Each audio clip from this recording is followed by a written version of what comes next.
សិនបើបងប្អូនខ្មែរយើងពិតជាមានឆន្ទៈនិងមនសិការគ្រប់គ្រងផលិតផលក្នុងស្រុកមែននិងគ្រប់គ្រងស្នាដៃកូនខ្មែរគ្រប់គ្រងផលិតផលដែលផលិតដោយកូនខ្មែរមែនសូមជួយ share ចែករំលែកវីដេអូនេះឲ្យបានចាំតាមតែអាចធ្វើទៅបានដើម្បីគ្រប់គ្រងណាខ្មែរយើងបងប្អូនខ្មែរយើងដែលគាត់មានធនធានមានសមត្ថភាពបង្កើតរោងចក្របង្កើតផលិតផលណាដូចបងស្រីគាត់បង្កើតសាប៊ូដោយខ្លួនឯងសាប៊ូណាសាប៊ូស្បៃណាបងប្អូនអញ្ចឹងនេះគឺជាស្នាដៃកូនខ្មែរយើងដែលយើងអាចជួយគ្រប់គ្រងជំរុញដើម្បីឲ្យកូនខ្មែរយើងដែលមានសមត្ថភាពមានធនធានមានឆន្ទៈក្នុងការបង្កើតស្នាដៃណាដើម្បីផលិតលក់ឲ្យខ្មែរខ្លួនឯងផងនិងលក់ឲ្យអន្តរជាតិផងនោះគាត់មានលទ្ធភាពកាន់តែធំមានសមត្ថភាពកាន់តែខ្លាំងគាត់អាចជំរុញផលិតផលរបស់យើង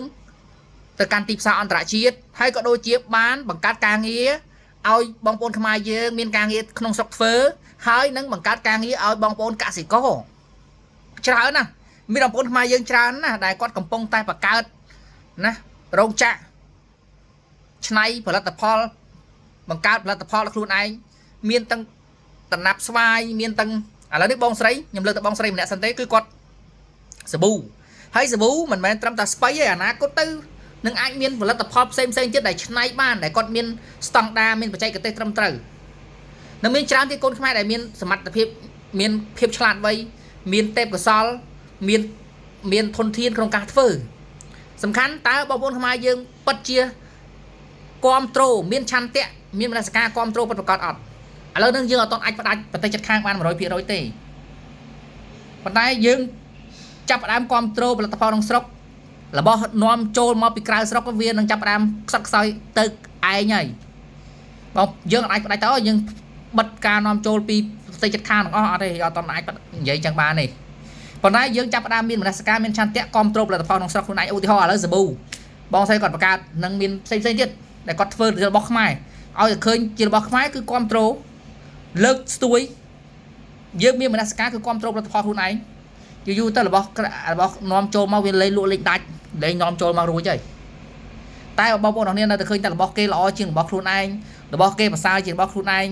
មានតម្លៃជាងរបស់ខ្លួនឯងបងប្អូននៅតែគ្រប់គ្រងមានតែរបស់ក្នុងស្រុកលក់អត់ចេញអញ្ចឹងបងប្អូនគាត់ខំច្នៃខំផលិតខំបញ្ចេញស្នាដៃហ្នឹងគាត់អត់បាក់ទឹកចិត្តគាត់លេងផលិតតែគាត់នាំយកពីគេមកលក់ទៅបាទអញ្ចឹងវាចាប់តាមពីពួកយើងទាំងអស់គ្នាគ្រប់គ្រងហើយខ្ញុំសម្រាប់ខ្ញុំវីដេអូដែលខ្ញុំផ្សព្វផ្សាយនេះគឺអត់មានការ sponsor អត់មានការអីទេគឺខ្ញុំព្យាយាមជួយគ្រប់គ្រងលើកទឹកចិត្តអ្វីដែលជាខ្មែរខ្ញុំរីករាយណាស់ដែលឃើញជនជាតិខ្លួនឯងមានអាចផលិតនេះអាចផលិតនោះណាមានឆន្ទៈក្នុងការធ្វើអីឲ្យអាចមានប្រយោជន៍ដល់សង្គមព្រោះមិនឲ្យតែយើងមានសហគ្រាសយើងមានបងប្អូនខ្មែរយើងដែលជាអ្នកសហគ្រិនគាត់ផលិតរបស់នាំចេញច្រើនគឺការងារក្នុងស្រុកកាន់តែច្រើនមានន័យថាបងប្អូនដែលគាត់ធ្វើការជាកម្មករណាជាពលករដែលគាត់ធ្វើការងារប្រែកម្លាំងណាជាបុគ្គលិកជ័យហ្នឹងគឺគាត់មានការងារធ្វើគាត់អាចរកការងារធ្វើបាត់ខែសមរម្យអាចរស់បាននៅក្នុងស្រុកយើងបើចាំទៅក្រៅស្រុកចំណាក់ស្រុកហើយមួយទៀតបងប្អូនកសិករដែលគាត់ធ្វើស្រែធ្វើចម្ការផលិតវត្ថុធាតុដើមគាត់អាចមានទីផ្សារក្នុងការលក់ទាំងក្នុងស្រុកទាំងក្រៅស្រុកណាមានក្នុងស្រុកទទួលទិញហើយមានយើងអាចលក់ទៅបរទេសបានទៀតអញ្ចឹងណាអញ្ចឹងបងប្អូនយើងគាត់អាចបង្កើតទាំងការងារក្នុងស្រុកបង្កើតទាំងការងារសម្រាប់កសិករហើយយើងអាចបង្កើតចរន្តសេដ្ឋកិច្ចក្នុងស្រុករបស់យើងកាន់តែធំអានេះជាហេតុផលមួយដែលខ្ញុំគ្រប់គ្រងបងប្អូនណាហើយសំខាន់បងប្អូនជួយ share ចែករំលែកលើកទឹកចិត្តអ្នកមួយទៅបាទអញ្ចឹងសូមជួយ comment លើកទឹកចិត្តគ្រប់គ្រងទាំងអស់គ្នាដើម្បីឲ្យបងស្រីគាត់បានឃើញហើយគាត់មានទឹកចិត្តកាន់តែខ្លាំងទៅក្នុងការផលិតណានៅវត្ថុធាតុដើមច្នៃឲ្យคล้ายចេញជាទំនិញនាំចេញណាយកគាត់អាចមានភាពច្នៃប្រឌិតច្នៃវត្ថុធាតុដើមយើងស្រូវល្ងសណ្ដែកស្ពៃ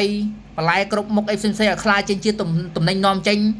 ដូចជាសាប៊ូដូចជាសាប៊ូដុំសាប៊ូទឹកសាប៊ូអីផ្សេងៗដូចជារបស់ផ្សេងៗជាច្រើនទៀតតំណាប់តំណោញអីផ្សេងៗដែលយើងមានក្នុងស្រុកយើងហ្នឹងយើងច្នៃចេញជាតំណែងនាំចេញនាំលក់យើងលក់ក្នុងស្រុកយើងហើយយើងយកទៅលក់នៅក្រៅស្រុកទៀតដូចនៅបារាំងនៅអូស្ត្រាលីនៅកាណាដានៅអាមេរិក ដាក់ផ្លាកខ្មែរយើងអានេះជាមោទនភាពខ្មែរបាត់ប្រកាសបាទអញ្ចឹងថាកូនខ្មែរអស់នេះជួយ share ទាំងអស់នេះដើម្បីលើកទឹកចិត្តស្នាដៃកូនខ្មែរយើងអស់នេះបាទស៊ូខ្មែរ